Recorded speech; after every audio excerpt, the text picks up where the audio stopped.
I've been watching Overanalyzing Avatar since 2021, and as somewhat of an Avatar fan myself, I have opinions on some of his takes. So I thought some of my opinions on what he thinks can make for an interesting video. Disclaimer before we start though, although I'll talk a lot about things I disagree with in no particular order, I would actually like to say that I agree with more of his takes than those I disagree with. Alright, let's start. So Overanalyzing makes a point here on how since Aang was in the Avatar state for his time in the iceberg, the statue of Roku on the Sage's Island should have glowing eyes too. And although I do see the reasoning, I've always seen it more as the eyes glow upon activation, similar to how the birth of a star generates more power than maintaining it. On Zhang being the strongest firebender we see, I will agree that he is one of the strongest, but I feel like him being stronger than Iroh or Ozai is thrown into question when Zuko says only Iroh could have defeated Ozai. Like, if Zhang was so much stronger, just get him, no? And in that same episode, I have to give credit to this joke. This is just really funny. Dragons aren't technically extinct, the Unagi and the Serpent probably have a winning matchup, and Nyla just actually beat Appa when they squared up anyway. Probably could also include badger moles and saber-toothed moose lions, maybe. And lion turtles if you include them as animals. I'm just saying, if Sokka fell off this or something, the show would not treat it like a fall he could just land on his feet from. Bold of you to assume the show would let Sokka fall off this. It would basically go like this. Let Iroh's full song play out of sheer respect, but YouTube copyright won't let me. I mean, I am an extremely small, unmonetized YouTuber, so... Leaves from the vine, falling so slow, like fragile, tiny shells drifting in the foam. Little soldier boy, come marching home. Brave soldier boy comes marching home.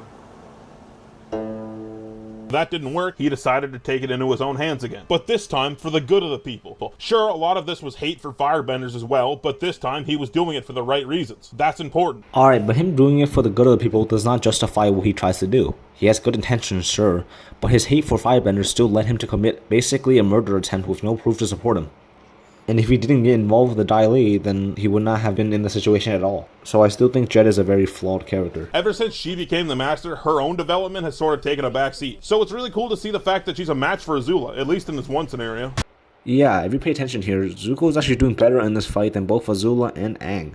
If we apply basic power scaling rules, Aang loses his encounter with Azula, Azula struggles with Katara, and Katara and Zuko are basically equal in this one fight at least. Also, the whole not killing the Avatar thing goes out the window with this, right? Unless Azula somehow knows that killing Aang in the Avatar state will end the Avatar forever, but Aang didn't even know that, so I feel like that's kind of a stretch. As other people have pointed out, it didn't matter if Aang was reincarnated after losing in Ba Sing Se, as the Earth Kingdom would have fallen, and the next waterbending Avatar wouldn't be much of a threat, since they're a kid and all.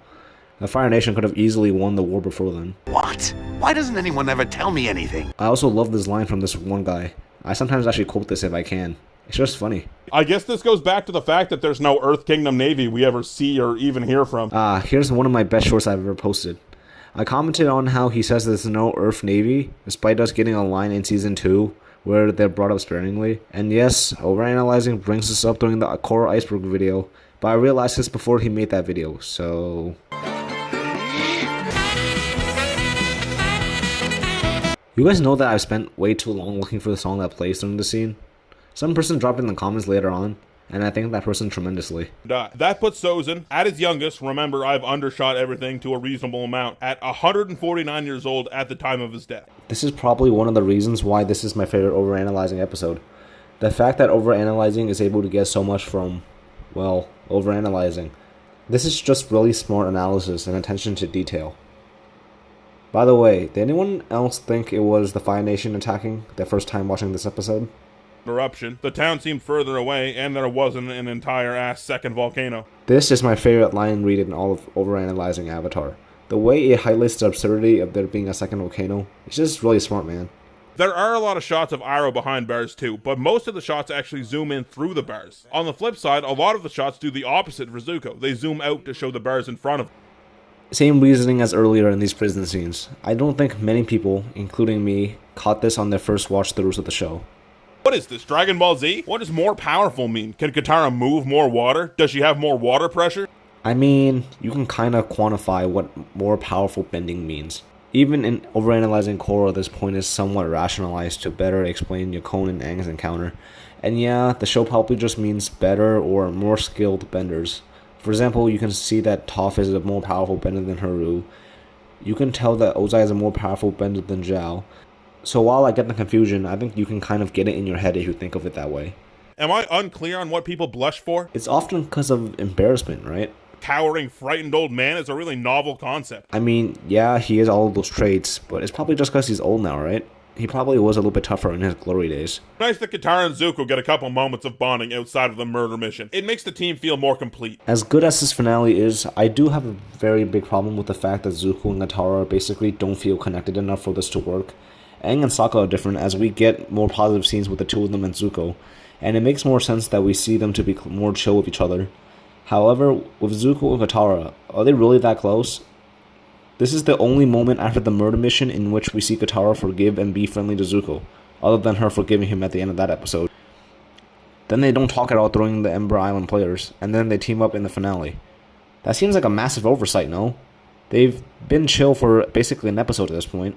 I think if they could have, they should have made the Southern Raiders before the Boiling Rock, and have that happen before this episode, as they really should have fixed the broken relationships on the team before improving decent ones. And I don't mean that Zuko shouldn't have taken the lightning for Katara. That is a good choice to show his willingness to protect people he cares about and his own morality. I just think it would have hit harder if we had time to flesh out their friendship more. And finally, I've been waiting to talk about this all script. The extremely expedited complete mental collapse of Azula trademark rejected is something I've agreed with for the same reasons.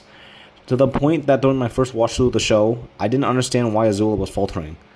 Me watching that back in the day didn't even understand the reasons for her collapse, as we didn't see that in the show. So I agree that makes no sense. I think the only reason they did it is to make Zuko having the upper hand on her during the Agni Kai make more sense. But as me and Overanalyzing both agree on, it would have been more satisfying just to let Zuko win, especially when a few episodes before, Zuko was matching or even stronger than Azula. Also, how cool would it have been for Zuko to finally generate lightning in this fight? He went through his humiliation and was finally mentally free from the chains he allowed to be put upon him. Let Zuko generate lightning. They didn't even let him do it in Korra. Alright, so we see Zhang and Ozai, two of the most skilled firebenders we see, do combat-enhanced flight. If I ever decide to make a follow-up video that will include Korra, I'll break down the firebending flight.